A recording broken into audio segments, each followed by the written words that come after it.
ಕಣೋ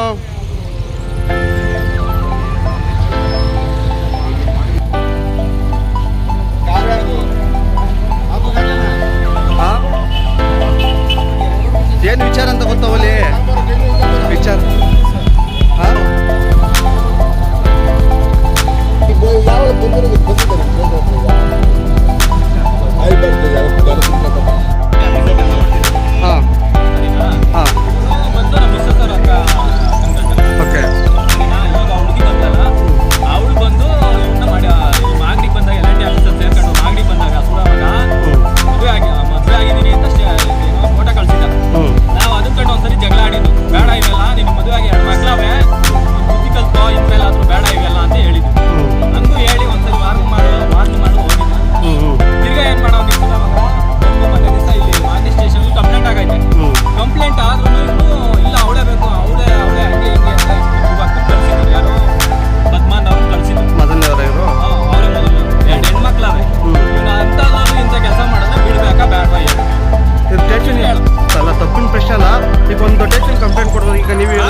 station complaint ಆಗಿದ್ದು ಇವಳು ಬರಲಿಲ್ಲ, ಈ ಹುಡುಗಿ ಬರಲಿಲ್ಲ.